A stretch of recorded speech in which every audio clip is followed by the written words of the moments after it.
కేటూ న్యూస్కి స్వాగతం. ఈరోజు దేశవ్యాప్తంగా కౌంటింగ్ ప్రక్రియ ముగింపు దశకు వచ్చింది.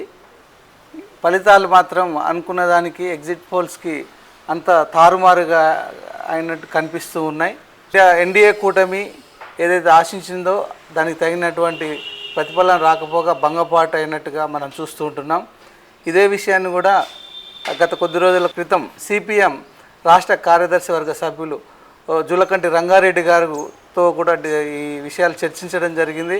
వారు కూడా స్పష్టంగా చెప్పారు, ఈసారి ఎన్డీఏ కూటమి దాని పని అయిపోతుంది, బీజేపీ పని అయిపోతుంది. ఇండియా కూటమి చాలా గట్టి పోటీ ఇస్తూ అధికారంలో రావడానికి కూడా ఎలాంటి అడ్డంకులు ఉండవని కూడా చెప్పడం జరిగింది.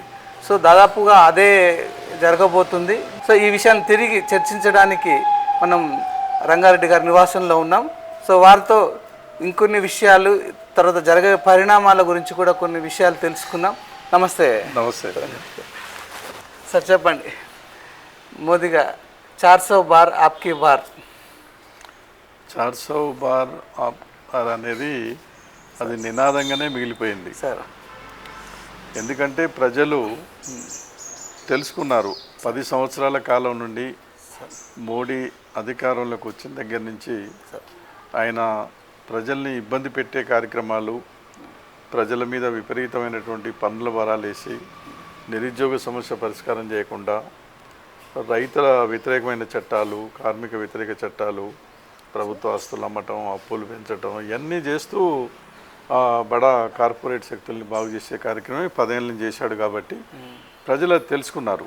ఆయన రాముని పేరుతోటి, మతం పేరుతోటి, తర్వాత ఎన్ని నినాదాలు ఇచ్చినా కూడా ఆయన ఏంటంటే ఆ 400 ఏదైతుందో అది దాన్ని ఏమాత్రం కూడా ప్రజలు పట్టించుకోలేదు.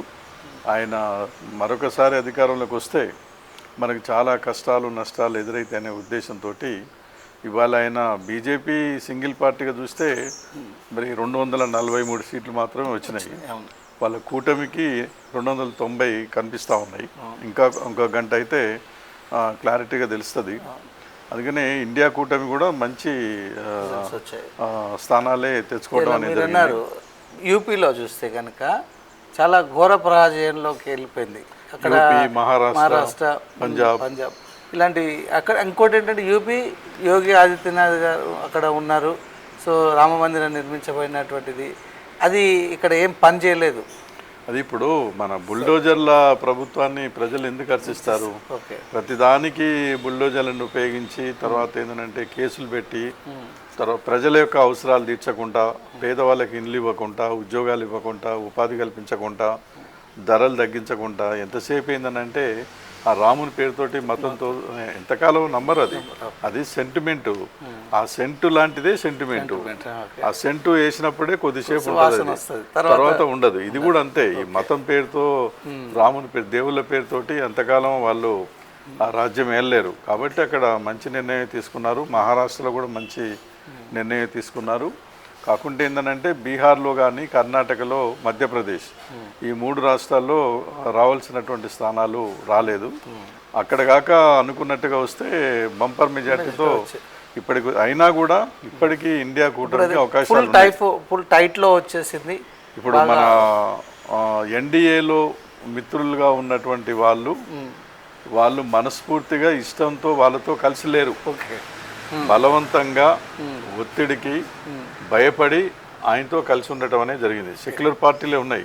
ఇప్పుడు చంద్రబాబు నాయుడు గారు కానీ, తర్వాత నితిన్ కానీ, ఇలాంటి వాళ్ళందరూ కూడా అలా ఒత్తిడికి భయంతో, తర్వాత ఏంటంటే ఇష్టం లేక వాళ్ళతో మిత్రులుగా ఉన్నారు. సెక్యులర్ పార్టీలు అవి కూడా. కాబట్టి వాళ్ళ ఈ చంద్రబాబు కాంగ్రెస్తో కూడా కలిసి చాలా పనిచేసినటువంటి సందర్భాలు మనకు యూపీఏ అప్పుడు ఉన్నప్పుడు చాలా ముఖ్యమైనటువంటి పాత్రే కదా. అందుకనే అలాంటి వాళ్ళందరూ బయటకు వస్తే తర్వాత ఇప్పుడు ఇండియా కూటమి అధికారంలోకి రావడానికి అవకాశం ఉంది. వాళ్ళు కూడా ఆలోచన చేస్తున్నట్టుగా కనిపిస్తూ ఉంది. ఏదున్నా బీజేపీ వాళ్ళు ఈసారి మేము బంపర్ మెజార్టీతో వస్తాం, మాకు 400 సీట్లు వస్తాయి, తర్వాత మా ఇష్టం వచ్చినట్టుగా రాజ్యాంగాన్ని మారుస్తాము, తర్వాత ఏంటంటే మా ఎజెండాను అమలు చేస్తామని చెప్పారు. ప్రజలు దాన్ని హర్షించలేదు. కాబట్టి వాళ్ళకి ఆ ప్రమాదం గుర్తించే ప్రజలు వ్యతిరేకంగా ఇవాళ తీర్పునేయటం అనేది జరిగింది. కాబట్టి ఇవాళ సెక్యులర్ పార్టీలుగా ఉన్నటువంటి వాళ్ళు, వాళ్ళ వెనకాల ఉన్న వాళ్ళు ఎవరైతే ఉన్నారో బీజేపీతో ఉన్నటువంటి వాళ్ళంతా బయటకు వచ్చి ఇండియా కూటమి వైపు వస్తే ఈ దేశంలో ఒక మంచి పరిణామాలు. ఇప్పుడు మీరు అన్నట్టుగా చంద్రబాబు బీజేపీ అధినాయకత్వం కాల్ చేసింది, ఎన్డీఏ మీరు కన్వీనర్గా ఉండండి అని ఆఫర్ చేస్తే 48 గంటల టైం అడిగినట్టుగా తెలుస్తుంది. చంద్రబాబు నాయుడు గారికి మోడీ గారు అంతకుముందు చాలాసార్లు చేయించాడు. ఎందుకంటే రాజధాని విషయంలో ఆయనే స్వయంగా వచ్చి శంకుస్థాపన చేశాడు. దానికి సహకరించలేదు. పైగా ఈ 5 సంవత్సరాల కాలం నుండి ఏం పట్టించుకోలేదు.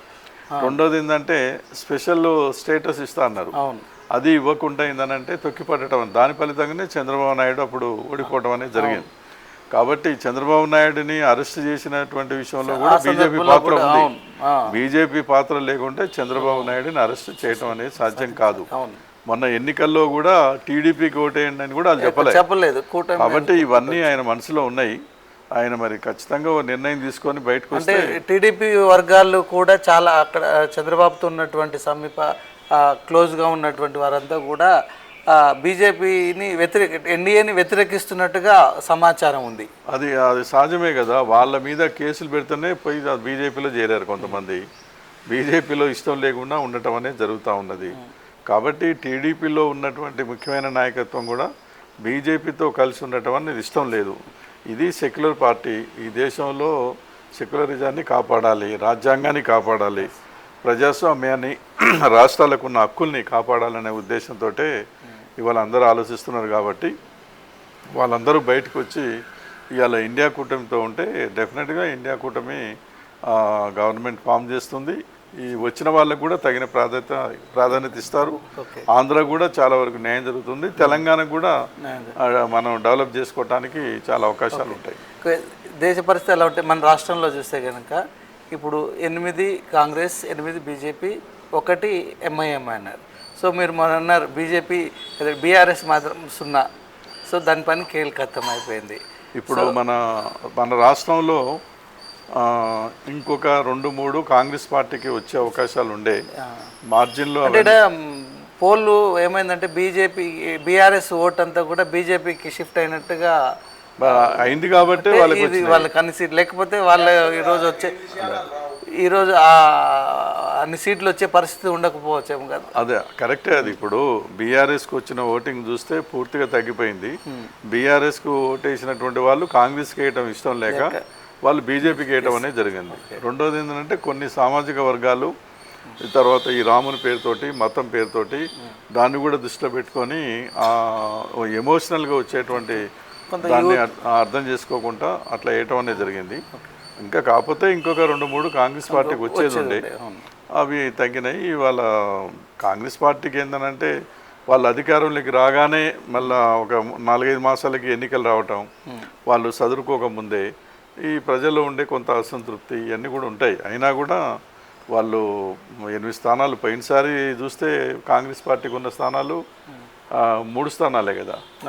ఇప్పుడు 3 నుంచి 8కి వచ్చారు. బీజేపీ వాళ్ళకు 4 స్థానాలు ఉండే, 4 నుంచి వాళ్ళు ఇప్పుడు ఉన్నటువంటి పరిస్థితుల్లో 8 అయ్యారు. బీఆర్ఎస్ పార్టీ కాలేదు కాబట్టి అదంతా ఇటు షిఫ్ట్ అయిపోయింది.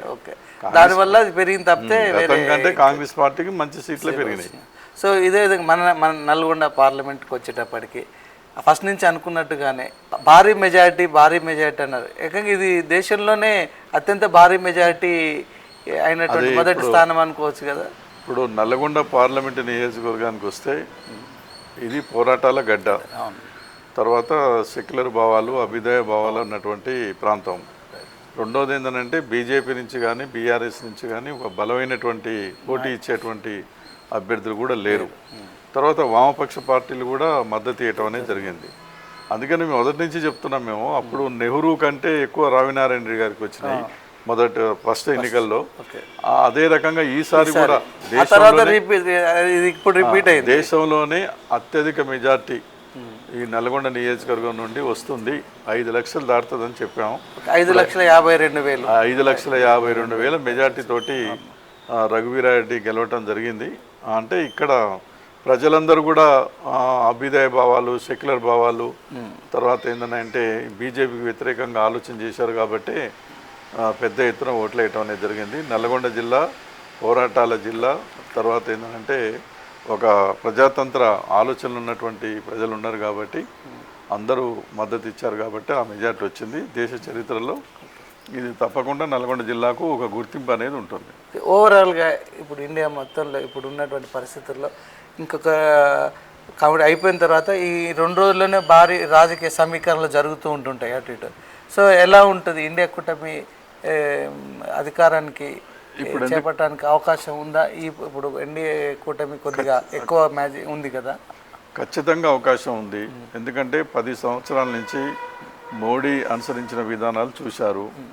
తర్వాత ఇప్పుడు ఎన్డీఏ వైపు ఉన్నటువంటి మిత్రపక్షాలుగా ఉన్నటువంటి పార్టీలు, సెక్యులర్ పార్టీలు ఇంతకుముందు నేను చెప్పినట్టుగా వాళ్ళు ఇష్టం లేకపోయినా కూడా వాళ్ళకు ఒత్తిళ్ళకు తట్టుకోలేక, తర్వాత గత్యంతరం లేక వాళ్ళు వాళ్ళ వైపు ఉండటం అనేది జరిగింది.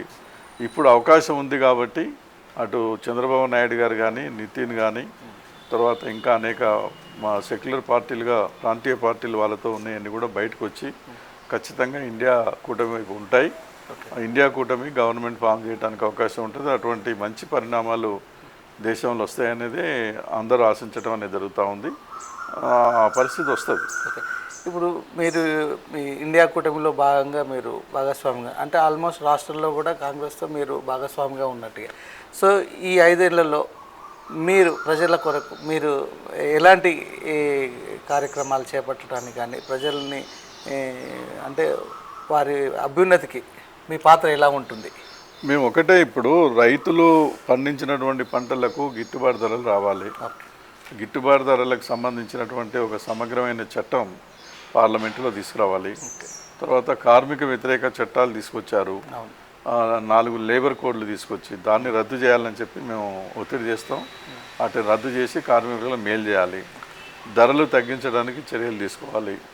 అదేవిధంగా ఈ రాష్ట్రానికి ప్రత్యేకంగా అప్పుడు రాష్ట్రం విడగొట్టినప్పుడు ఏదైతే విభజన చట్టంలో హామీలు ఇచ్చారో ఆ విభజన చట్టంలో ఇచ్చిన హామీల ప్రకారంగా మన తెలంగాణకు కూడా ప్రత్యేకమైన ప్యాకేజీ, కొన్ని పరిశ్రమలు అవన్నీ కూడా ఇవ్వాలి. ఆంధ్రాకి ఇవ్వాల్సినవి ఆంధ్రాకి ఇవ్వాలి. ఇవి రావటానికి మేము ప్రభుత్వం మీద ఒక బలమైనటువంటి ఒత్తిడి తీసుకొస్తాం. ప్రజా ఉద్యమ రూపకంగా కూడా ఒత్తిడి తీసుకొచ్చి రాష్ట్రం అభివృద్ధి కావటానికి, ప్రజల సమస్యల పరిష్కారం కావటానికి, నిరుద్యోగ సమస్య పరిష్కారం కావటానికి ఉద్యమాల ద్వారా ప్రభుత్వం మీద ఎప్పటికప్పుడు ఒత్తిడి తీసుకొచ్చి ఆ రకంగా పరిష్కారం అయ్యే విధంగా ప్రయత్నం చేస్తాం. ఇది మనం చూస్తున్నాం. ఇప్పటి వరకు జరిగినటువంటి పరిణామాలన్నిటి గురించి కూడా రంగారెడ్డి గారు ఆయన విశ్లేషణ, తన అనుభవం గురించి చెప్పారు.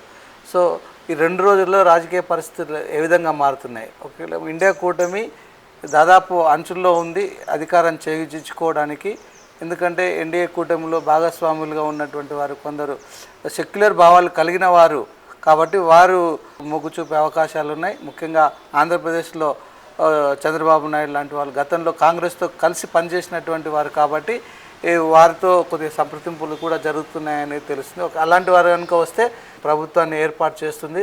సో ఎన్డీఏ కనుక లేకపోతే ఏదైనా ప్రభుత్వం ఏర్పాటు చేస్తే తప్పకుండా సిపిఎం పార్టీ తరపు నుంచి ప్రజా వ్యతిరేక విధానాలు ఏవైతే ఉంటాయో అమలు చేస్తారో వాటిని మేము ఎదుర్కొంటాం, మేము పోరాడతాం, వాటిని రద్దు చేసే వరకు కూడా ఉంటామనేసి రంగారెడ్డి గారు చెప్తున్నారు.